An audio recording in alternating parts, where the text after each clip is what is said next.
Yeah, so let me introduce Professor Holly from Singapore Management University. We are very pleased to have her present her work on analyst site visits and corporate innovation. Thanks so much, Holly, for coming over, and look forward to your talk. Thank you, Srini. So thank you for giving me this opportunity to present this paper on site visits and corporate innovation. So as I mentioned to some of the participants earlier, this is actually not normally where I work in. So most of my work is in voluntary disclosure. That said, my co-author and the first author on this project, Chen Chang, he is my dean here at SMU. So he has several papers on site visits. And that's why he invited me to work on this project. But we just finished writing this paper up a couple weeks ago, so it's a good time for us to get comments. So I'm looking forward to your feedback on our paper.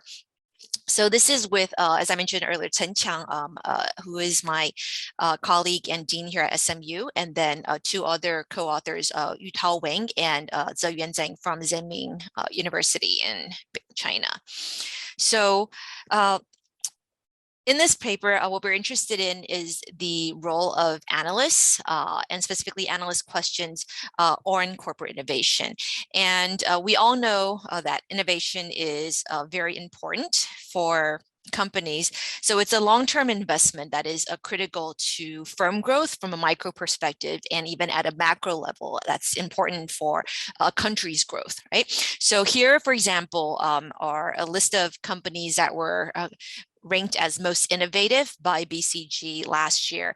And not surprisingly, you see, the tech giants from the US that we're all familiar with, like Apple, Alphabet, Amazon, Microsoft, right? And then also last year, because of COVID, I think some of the pharmaceutical companies also made it on this list. So you have Pfizer ranked number 10, and then AstraZeneca, number 49, you have Moderna 42, right? So they consider a lot of things in these rankings in addition to their R&D and their patents. So, but in the last few years, you also see, a lot of the Chinese companies that are starting to show up in these rankings. So you have Alibaba number 14, and then you have Huawei number 8. Right. So what we're interested in this study is, how exactly do we motivate companies to innovate? Because I think this is a decade-long question, right? And the reason why it's important to understand, how do we motivate companies to invest in innovation is because two things. One is information asymmetry, and then the uncertainty in the benefits, right? Which can lead to underinvestment in innovation. Okay, so how firms can be motivated to invest in innovation, right, is an important question, right? So to be specific, the research question in this study then is, what is the role of analysts, okay, in shaping firms' innovation activities, okay? And how do analyst questions during company site visits affect their future R&D investments and their patenting activities, okay? So then the question is, why are we interested in analysts, okay? So we're interested in analysts for a couple of reasons. One, okay, is because of a very controversial paper in Journal of Finance a few years ago by He and Tian. So it's called The Dark Side of Analyst Coverage, okay? And in that paper, what they found is that firms with more analyst coverage actually have fewer patents, okay, and their patents are actually less impactful. So after that paper came out, it really led to a growing stream of research looking at the relation between analysts and innovation, because the findings were somewhat counterintuitive.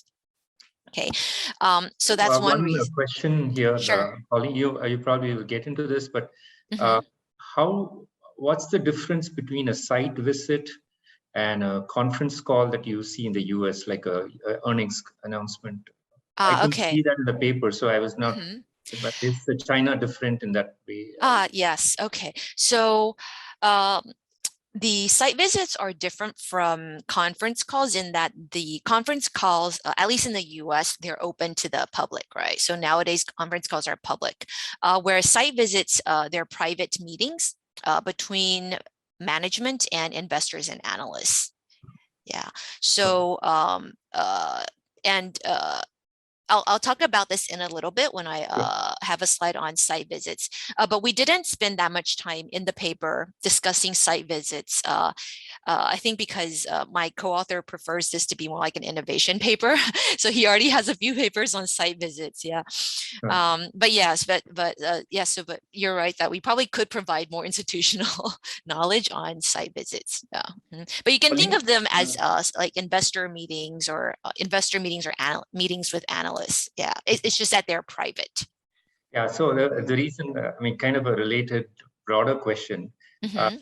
When we in India, when we write papers, we face this pushback. Why India? Yeah. So that's why I was trying to see if there was something special about site visits in China that could help motivate your paper better compared to. So you could do the study with the US conference call. I know the public-private thing, but you could do the same study using US conference calls and innovation, etc. Right? I don't know if people have done that. But yeah. So I don't know if anyone has. I don't know of anyone who's looked at conference calls in the US and innovation. Okay. Yeah, that I don't know. Yeah, I mean, but there are definitely papers on just general coverage. Yeah, but I don't think there's a paper on conference calls per se. Yeah. Yeah. Holly, I had a question. Yeah, go ahead. Yeah, actually, I had the same question as Professor Srini just asked. So one, of course, you answered, and maybe we will hear more about this. But I was wondering, like, when you say they ask questions, is there more information on these questions? Because I think right now you basically say that it's an indicator in your data. Because I'm wondering, like, what kind of variation do we have in these questions? And is there information on that? Like, how informative is this when it comes to predicting how these patents are going to be granted and what is going to be the effect of that on investments? So I was curious to know about. Yeah, that's a good point. So I have to be frank that, I agree that we should probably do more, better textual analysis of the transcripts and of these questions, right? So right now it's somewhat crude in the sense that we just look at whether or not they ask questions. Yeah, but we could probably analyze the questions better, okay, to answer some of the more deeper questions that you have, so that we can look at some more variation, okay, in the data, okay.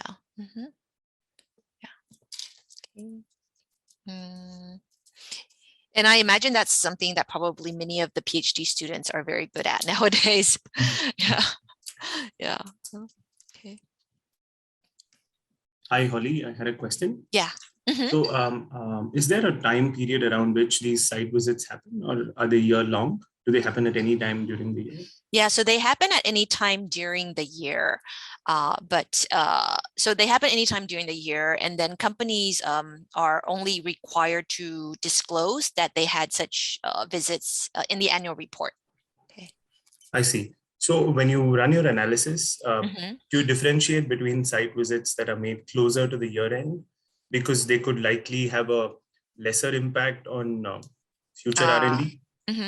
Okay, so intra variation. Yeah. So why is it that site visits held at the end of the year would have a less of an impact? So if you're inferring causality from the analyst site visit, then if it's something that's happening very close to the year end, okay, the impact that it's going to have on a future decision, the time period is shorter, right, as compared to something that happens at the beginning of the year. I see. So even though we're looking at the change in R&D and patents, in T+1. Okay. Yeah. I have to think about that. Yeah, so I agree in general, the ones that are held closer would have a smaller impact. The other way to think about it is the amount of information. This is going to be a question I'll ask later, but information prior to the site visit is a possible omitted variable. In the sense that this maybe we should let you present a little bit and then we'll come back. No, it's okay. Yeah. The idea is that I was thinking like the vaccine example that you have in your picture, right? So the most difficult thing or the challenging thing to overcome is this common unobserved variation, right? Not endogeneity, but some common factor which could be driving both R&D and the site visit, right? Or the question, not the site visit, but the question about innovation. And let's imagine there is some news story out there which is just published in a Chinese in a local newspaper, and that triggers the question. And so that's the press release made by the firm. So they're going to engage in innovation anyway next year, and they have pre-announced it. So that causes the analyst to ask a question. So Prabhu's thing is, over the year, within a year, there'll be more such news coming out. And so earlier stuff, there's less likelihood of this contaminating news-driven analyst questions is kind of what I want you to position that question. Okay, yeah, so I'll hold on. It's related, but I think slightly different from another concern that we had was, if the firm already has a lot of R&D, right, then it's not, it's expected that the analyst would ask about R&D, et cetera. Yeah. So that's something we tried to control for by using the changes and the lead lag. But but right now you're suggesting something else, right? So it could just be public information about it. Not necessarily that's something that's already within the firm's annual report. Yeah, so I think I'll have to think about that. The information environment in general. If you do a fact-table search for the company, and you're able to isolate the cases where there is a news story about this particular, it's a little complicated textually, but if you know the text of the question and you find the all the news stories about that firm in that year, year T, what you call year T. And if there's a kind of a correlation between those two, then you can sort the sample into two groups. There's less correlation between the question and the news story and the ones where there's high correlation. Right? So the point is it's an unobserved variable which could be driving R&D. Right? The firm announces the news first. That causes the analyst to ask the question. So it's not the analyst asking the question which is driving the R&D. It's all the firm is going to spend anyway because they have committed to a spending plan. That's what it means. Yeah. So, I guess we'll come back to this, and I have to think about how it is the same or different from the informational role that we're arguing. That analysts play. Okay. But so the general research question is, how do analyst questions affect firms' future innovative activities? And a quick summary of the results in case we aren't able to finish. And overall, we find that when analysts ask questions about innovation during the site visits, firms invest more in R&D and file more patents in the future. Okay, and we are trying to argue it's a causal story, but I admit that this research design, there's no difference in difference. Okay, there's no exogenous shock here, so we can't really say it causes it, right? But this association is also stronger when analysts play more of an information and monitoring role, and then also we test for 4 hypotheses or 4 mechanisms, and that's because we believe the contribution of the paper is showing the mechanism, okay, and how analysts affect innovation, given that prior studies only look at coverage, right? So we think our contribution is showing the mechanism and how analysts affect innovation. So to show this mechanism, we looked at 4 different potential channels. So there's the information role of analysts, which prior studies have shown. There's also the monitoring role. So analysts can also act as play a role in corporate governance, okay, for firms. And then there's also this knowledge spillover hypothesis that we look at.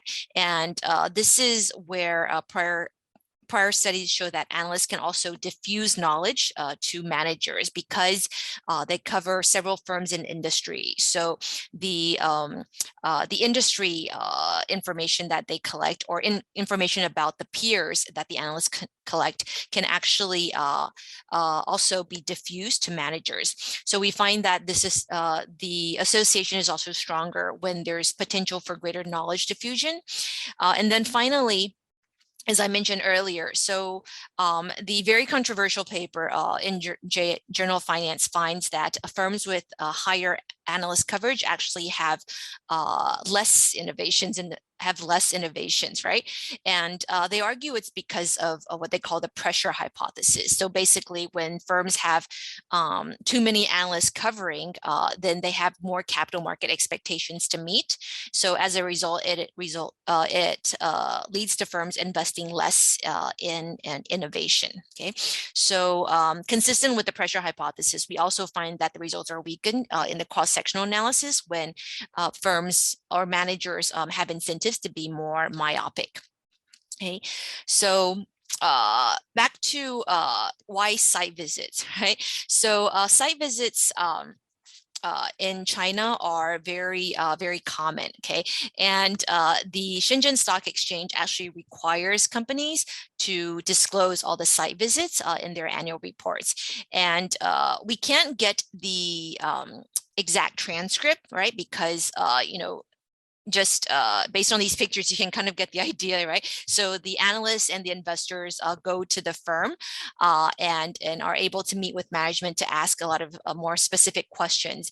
But because it's not like a conference call where, you just sit there, right? And there's a transcript. So for site visits, what we do have though is a summary report. Yeah, so normally there is a summary report of the topics that were discussed. Yeah, and then also the questions that were asked.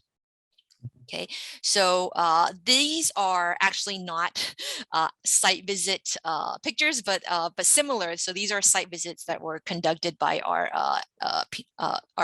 postgraduate students. Yeah, when they visited some of the companies in China on a study tour. Okay, last year. Yeah. Okay, and then. Earlier, someone asked, what is the difference between using site visits to study this question versus conference calls in China? So that's a good point, and I will have to think about it. So on the top of my mind, one difference I can think of is, conference calls are public, and what the conference call literature shows is that because conference calls now are public, so a lot of the conference call questions that are asked by analysts are actually staged. Yeah, so who managers call on to ask the questions, and what questions that they choose to respond to, yeah, are I guess they call it prescripted, right? Prescripted, yeah. So I can imagine that the questions that analysts ask, right? Yeah, or the effect of analyst questions on innovation might be very different. Yeah. Yeah, but I'd have to think about that more. Yeah. Mm-hmm. So one follow-up question. This is kind of related to your first channel. Mm-hmm. Is that how much of this is private information and how much of it is public information? Because in the sense that you said the summary of the site visit is available to the public, is it? So they know that a site visit has occurred. And that is revealed when, and it's revealed when later? Or? It's only revealed in the annual report. So they would only know about it, exposed. Yeah. So you'll probably get into the first channel shortly, but I'll kind of preempt that. And so I was trying to understand the way you've written it is, I found it, that maybe my limitation, I found it difficult to understand. But I was trying to think through the idea. So you have two firms, and one firm has an analyst asking a question about innovation, and the other firm has no questions on innovation by its analysts, right? So that's the kind of the setup. And your prediction is that the first firm will spend more on R&D, right? So I was trying to work through what is the mechanism. And the way I thought about it is, when the analyst, the first firm that asks the question about innovation, goes back, he or she has more information. That information gets reflected in his or her recommendation / report. And that improves the efficiency of prices and improves the precision of public information, right? So that language was kind of not there in the paper. So it was a little vague for me, for somebody not familiar with the literature.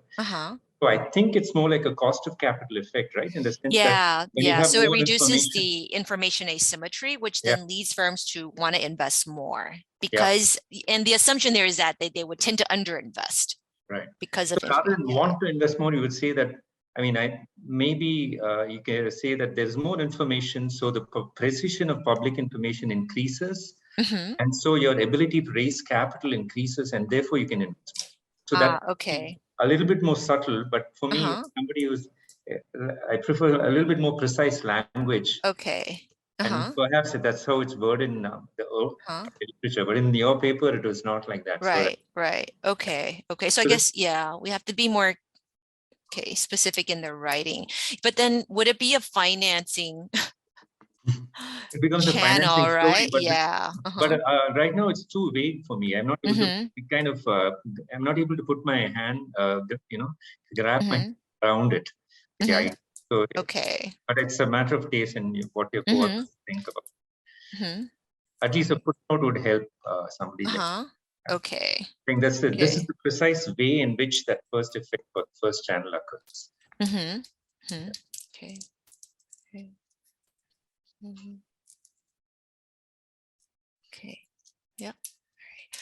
So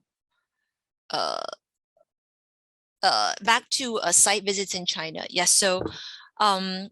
So it's different from conference calls in that sense, and then in the sense that it's not open, and then also so in the U.S., even though there's Reg FD, I think even though there's Reg FD, it's still generally accepted or known that managers still have private meetings. So there are some papers, right, that use data on private meetings between managers and investors, or managers and analysts, but the data is proprietary.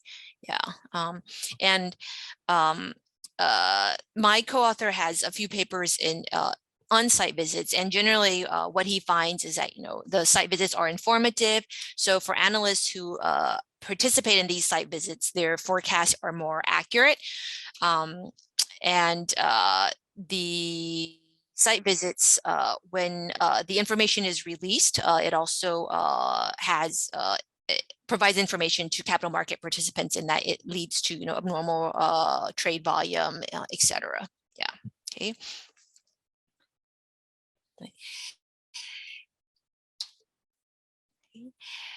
And then there's also there are several papers on analysts and innovation, but in general, there's mixed evidence. So in addition to the He and Tim paper that finds the dark side of analyst coverage, several follow-up papers try to better understand, how this is possible.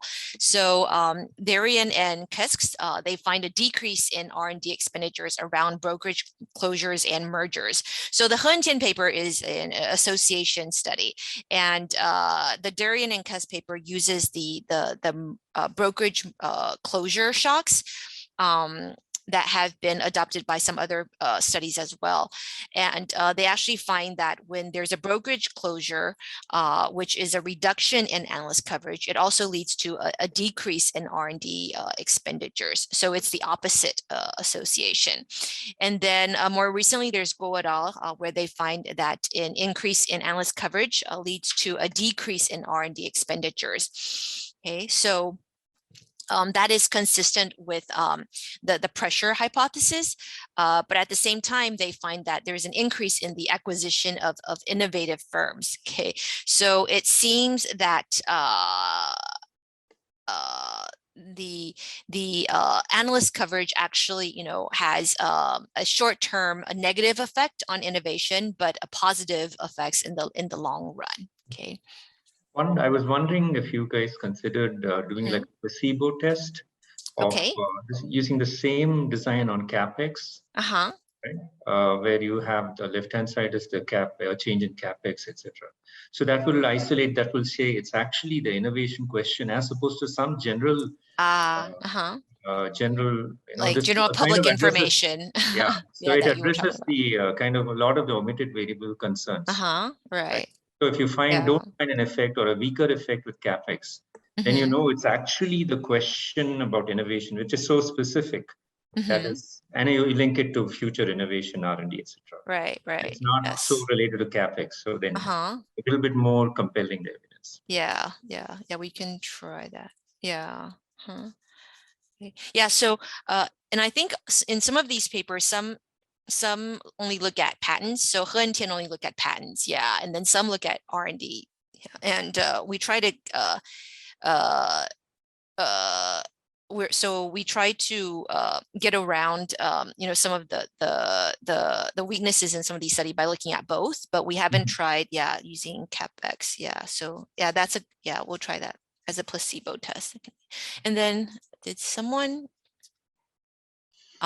okay, this recent JAR paper. So I think this is the paper that we already cite on citing patents, right? Yeah. So I probably shouldn't click on it right now. Sorry. But I believe it's the paper on analysts who cover similar firms leads to the firms citing each other's patents, which is consistent with the knowledge diffusion channel.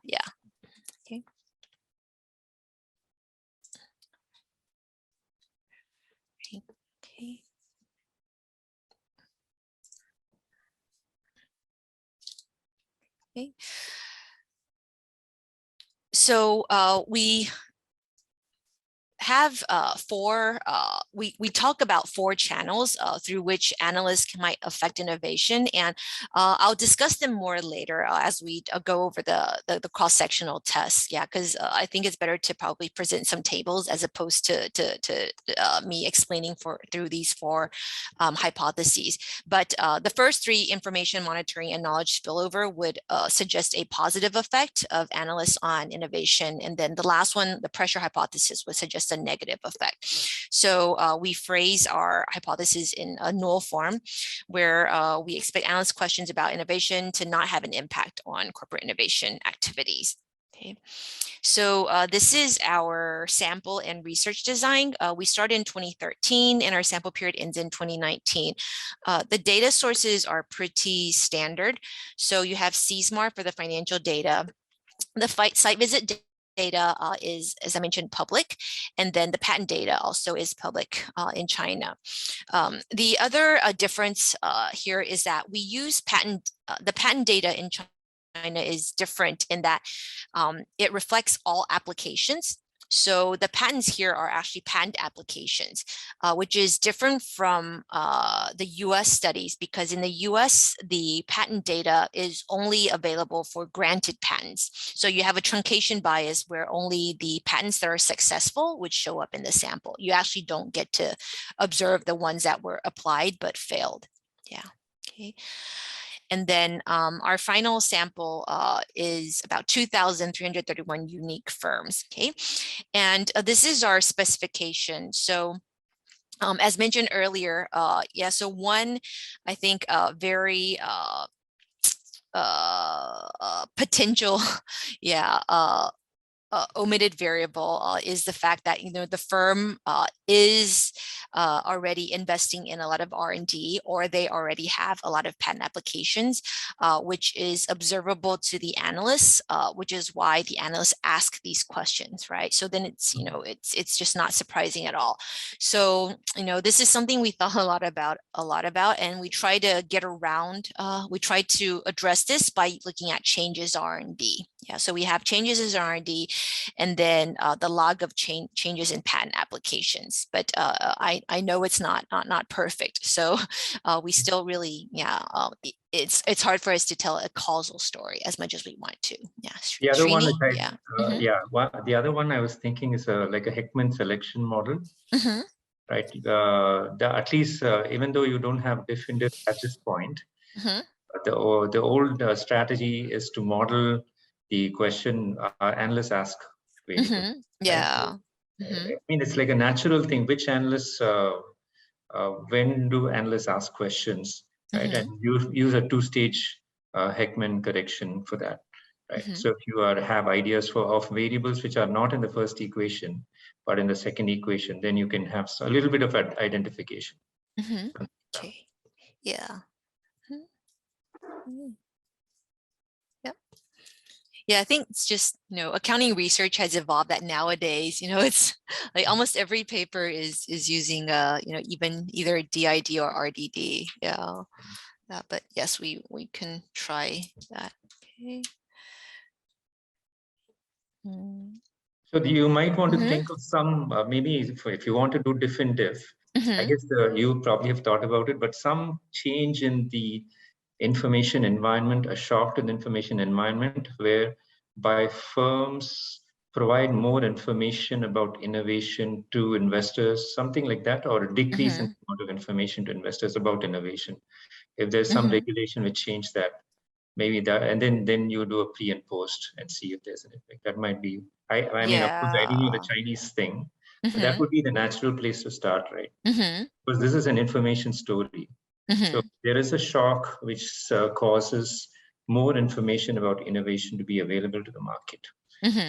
Then you get into the pre-post kind of. Yeah.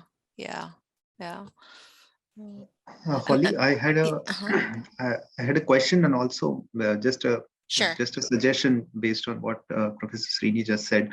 So could it be that these firms are actually concerned a lot about how their peers are reporting in these visits? So I'm just wondering about the peer effects, and maybe if you could look at the capex of these peers, they are closely, so some kind of related performance evaluation setting where you have a close industry peer who has an increased capex, and that kind of propels these analysts to go to the other peer firm and ask questions about, okay, what are you doing when the peers are doing this? Yeah, so that's related to the monitoring role. Yeah, that we talked about. Yeah, so in the sense that actually I'll show in a little bit. So when the in one of the site visit transcripts, so actually it's very common. So the analysts will talk about the competitors, that they're doing this, they're doing that, right? So are you also investing? So maybe looking at the capex or R&D spending of the competitors, you could actually kind of find if there is a variation happening based on the analyst's visit. So maybe that could be one design choice that you might think of. Okay. So it's almost like we could use it as an IV or something. I have to think about it. Just quickly, another idea about the difference, and you might have to wait a bit for the data to collect here, but I'm guessing the lockdowns would have actually limited these site visits. So I think if you wait a couple of years, maybe you can get some more data.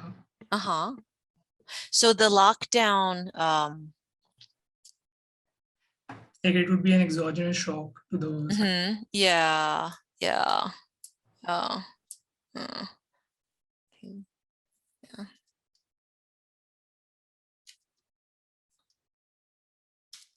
Yeah, because I was thinking just now, like the paper's using the brokerage closures and mergers in the US, right? So, you know, if there was such a thing in China, yeah, that would also be a shock. Yeah. There was some paper which I saw about travel inside China. The distance between, I think the distance between the analysts' location. Yeah, I think yeah. So that would be another thing, right? So if something happens to airfare costs, if they increase or something restricted travel even before the lockdown, right? Yeah. So that reduces the proximity of the access of the analyst to the firm. Of course, I'm kind of skeptical about this, but I think all of these are flying now. So these are You mean the geographical distance? You mean is it? So between the analyst and the so anything that changes or makes it more costly for lockdown is like an extreme shock. Anything that makes it more costly for the analyst to access firm. One would be air prices or something like that. Yeah. I kind of, it's a little silly, but I thought nowadays people are writing papers like that. I know, right? Yeah. So nowadays we have to be creative, I guess. Yeah. Okay. Okay. So these are our variables, and the independent variable, so as many of you have pointed out earlier, it's whether analysts ask questions, and we identify whether or not they ask questions about innovation by looking through the transcripts and searching for these keywords, which are technology, R&D, science and technology, development, innovation, lab, research, patent, and invention. And we have two variables. One is, dummy variable for whether questions were asked about innovation during the site visit, and the analysts, there were analyst participants. And then the second one is a ratio variable. So for the number of site visits throughout the year that were where innovation was asked, okay, relative to the total number of site visits in a year. And okay. All right, so these are the descriptives. And here I just want to point out that we do control for analyst coverage, because of what has already been shown in prior studies. So analyst coverage AC is one of the main control variables. And then the rest are pretty much standard in the literature. Right, so this is our first main result, where we find a positive association between whether analysts ask questions about R&D and firms' future R&D. And economic-wise, this translates to about 7.2% of the standard deviation. So the first column, when there's an analyst that asks questions, then it leads to an increase of 7.2% in R&D. And then for patents, it's also similar. So it would be about 8.3% is the economic magnitude. Okay. All right, so next we have several cross-sectional tests to test the 4 channels that we hypothesize, right? So the first one is the information hypothesis. And here this is, as mentioned earlier, that because analysts play an information role in, therefore, through their ability to process and disseminate information, which increases the precision of information, right? And therefore lowers the cost of capital. And because it lowers the cost of capital and reduces information asymmetry, therefore firms should be more likely to invest in R&D. Okay, but again, I would have to think about whether this would lead to a financing channel that I would end up having to roll out. Okay, but I think that's a typical, the typical language that would be used then. And here, I know your co-author has looked at analyst forecast accuracy, etc. But have people looked at just stock recommendations? Like, do you see a positive relation between like recommendations and the site visits? I don't know. So I know that the paper looks at accuracy, and presumably, I guess they they probably also ruled out that analysts are more biased. Yeah, I would guess. Yeah, because they want to tell an information story, right? Yeah. But then in terms of recommendations, I don't know. My guess is, my understanding of the analyst literature is that most are buys. So that's why people usually do not look at recommendations, because there's just not enough variation. Oh. Yeah. And also again, I imagine, yeah, so if they do find that there are more buys, then you can't distinguish between an information precision story or an information bias story. Yeah. Okay.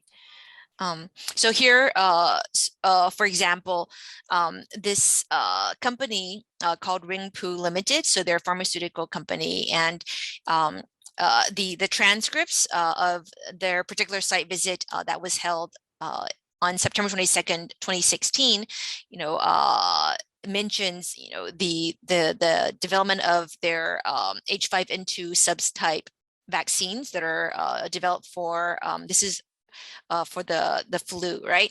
And an analyst report that was issued a few weeks after the site visit also talks about these vaccines that were discussed during the site visit. So this is our this is an example that we use for the information hypothesis, where again, the analysts, they are able to disseminate this information, and from the dissemination of information, it increases the information precision, leading firms to invest more in R&D. Okay, given that the prior is that firms typically underinvest, okay, because of information asymmetry. All right, and to test for this test for the information hypothesis, we use the number of analysts and news coverage, okay, as cross-sectional variables. And this is because prior studies show that when there are more analysts participating in the site visits, then the analysts' forecast is more accurate. And then also the information role of analysts is also greater when there's more news coverage, okay, of the analyst reports. Okay, so we split the sample by the number of analysts following and news coverage, and find a stronger effect for the subsample with higher analyst following and more news coverage. And then we also look at the monitoring hypothesis. Sure. Sorry, I joined late, so I'm not sure. No, that's fine. I missed. But your last, what you said about information and lowering the cost of capital and so on, and the example you gave, what about risk? And I mean, the story you told and that brief report there, 2 slides back, it seemed more like somebody certifying that there's been a lot of resolution of risk, and what remains is less risky. So isn't it, I mean, it's not just about cash flows, right? It's not just about expected cash flows. It's about the stage of risk of the innovation, the prospective venture, etc. Okay, yeah, but then this information is it's disseminated through the analysts, right? Right, but if I, as an analyst, put out information saying such and such prospective R&D or innovation is actually more risky than previously thought. Okay, but so then we would expect the opposite, I guess, right? So, yeah. But that's also dissemination. That's also dissemination of yes, yeah. Okay. So maybe, I mean, if there are some surrogates for stage of risk, or doesn't Penman have something about accounting and how something? I'm sorry, forgive my ignorance, but something about the conservative principle and so on. Doesn't he say that's something to do with stages of risk and etc.? I'm sorry, that's all I have. No, that's fine. So, no, I'm trying to so PEMN, right? Yeah. Yeah. So the and the riskiness of the R&D, right? Oh yeah, I remember. I think he says something about earnings versus accruals, right? Oh, right. So the conservatism principle. Right. So I'm trying to think if here, like you said, the analyst report is instead of disseminating this information in a positive way, but in a negative way, right? To what extent that would have, but wouldn't that still increase the information precision? Right, it should. Yeah. So perhaps maybe the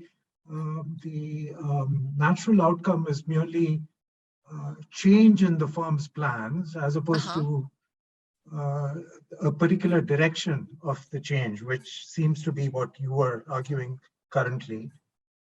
Maybe shutting down ongoing R&D or something, as opposed to a change relative to status quo. Okay, yeah, I have to think about it, but perhaps we can. This kind of again goes back to one of the very earlier comments on doing a better textual analysis of these questions. Yeah, would allow us to examine more variation in the data. Yeah, I think the way I mean, conceptually, what Shashi is trying to say is that maybe in the future the nature of the R&D is going to change.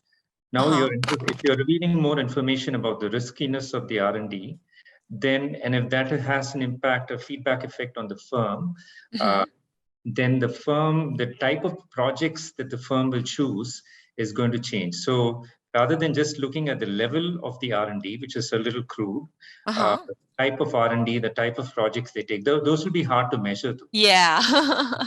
So yeah. But the simple thing of CapEx versus R&D kind of gets at that a little bit. If you think R&D is more risky versus CapEx is less risky, it gets at that. But it's not exactly the same thing. Yeah.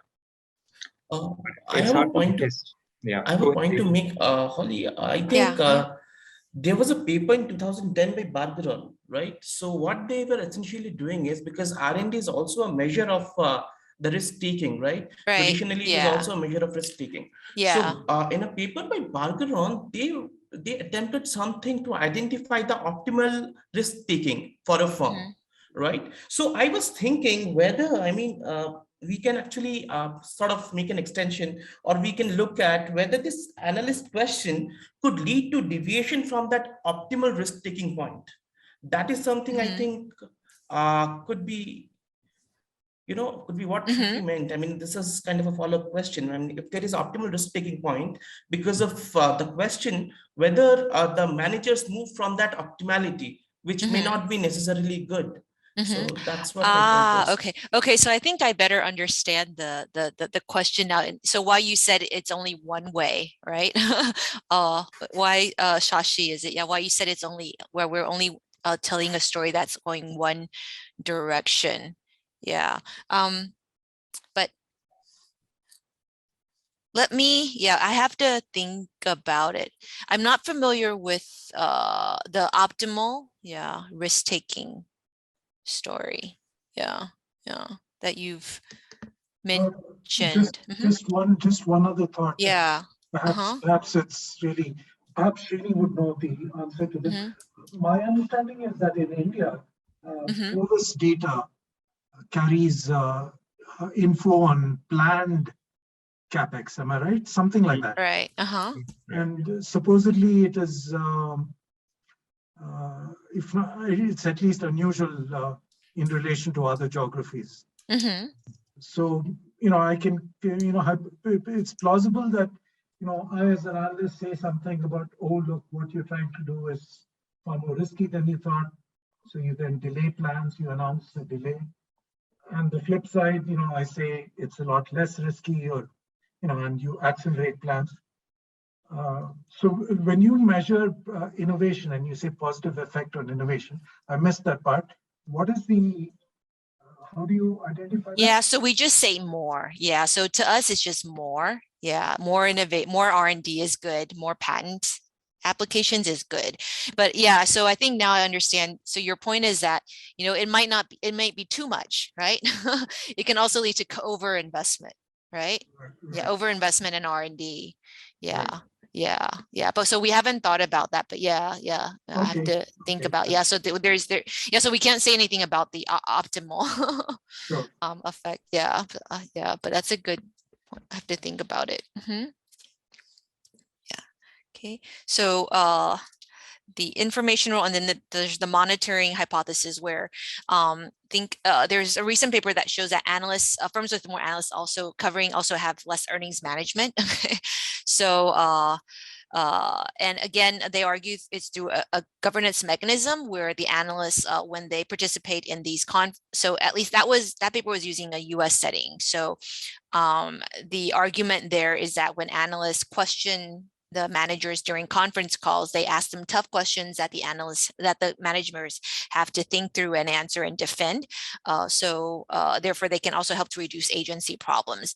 And similarly, in our site visit data, so this is an example that we think is similar to the monitoring mechanism, where here you can see the analysts ask a lot of questions that relates to the R&D capability of the competitors, right? So, for example, I think the company has similar R&D capability in the development of chemical medicines, genetic drugs, and innovative drugs as Hungry Medicine, Shajiang Pharma, and etc. holdings, right? So, what are your late mover advantages, right? So this is consistent with the monitoring channel.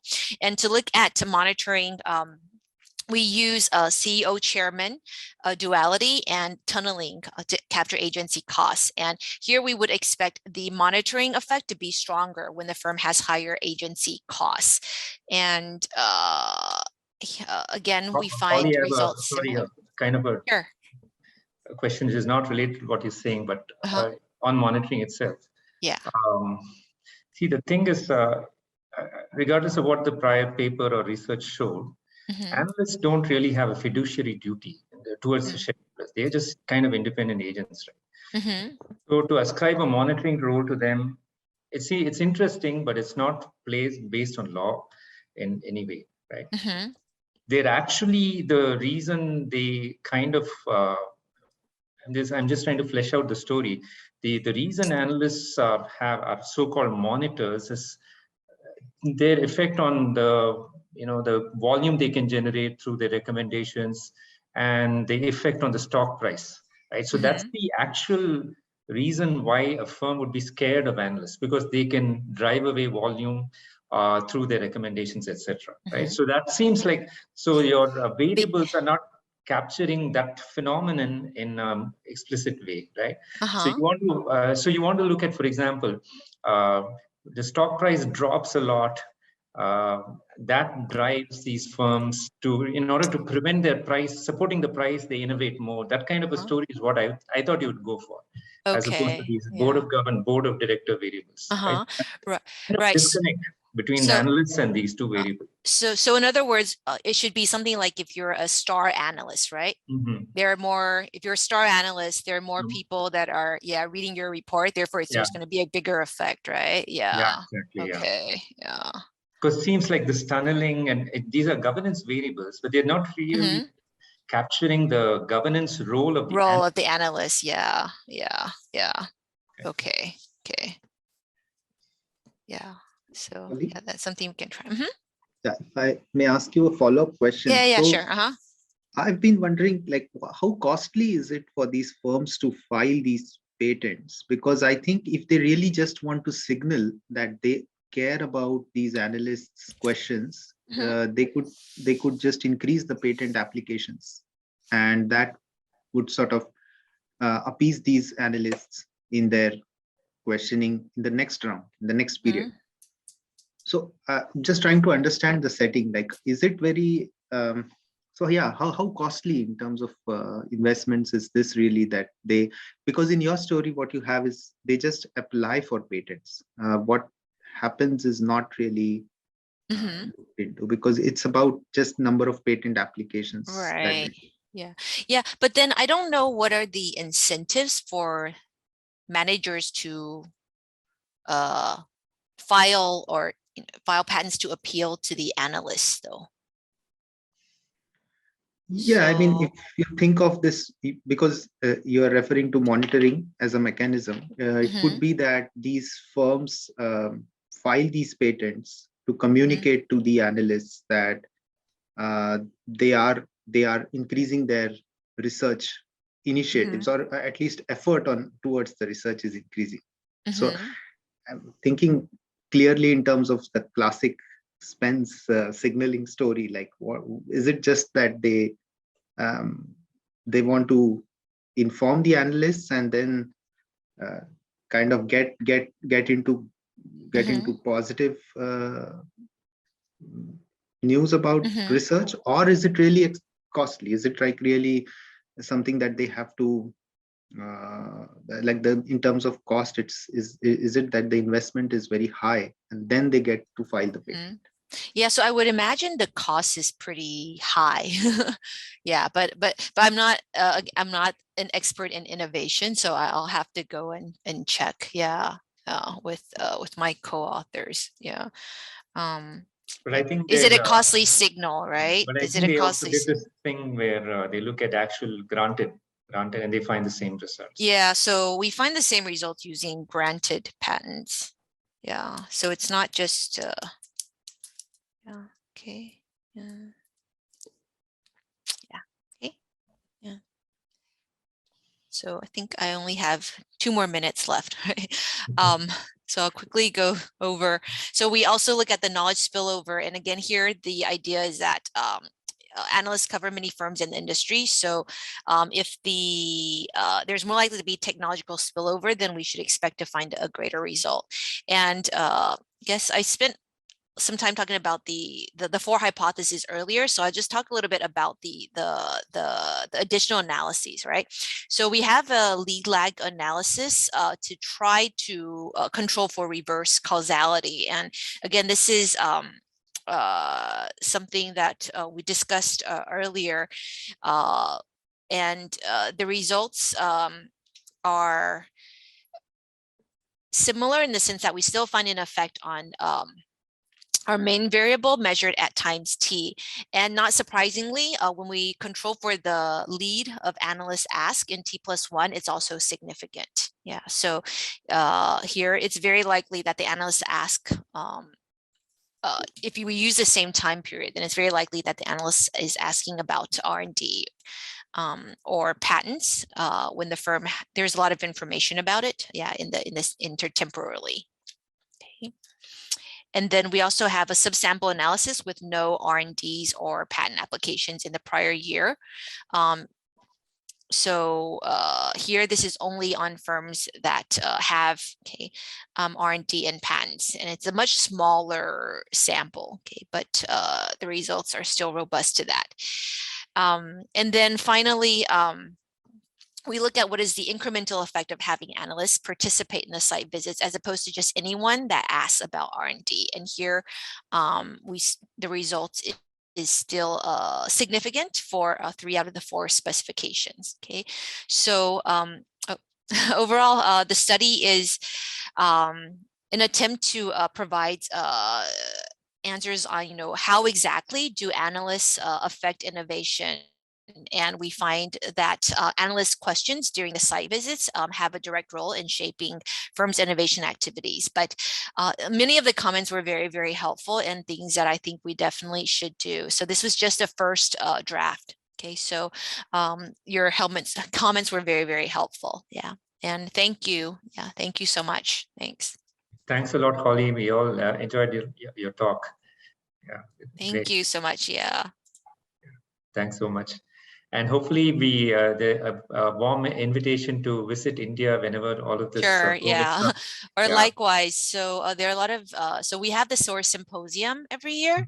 Yeah. And then, as I mentioned earlier, there's also a conference called ABFER that's going to be held in person in May. So you should consider it. Yeah. Thank you so much. Thank Take you. care. Yeah. Thank you. Thank you. Thanks. Bye. Bye-bye.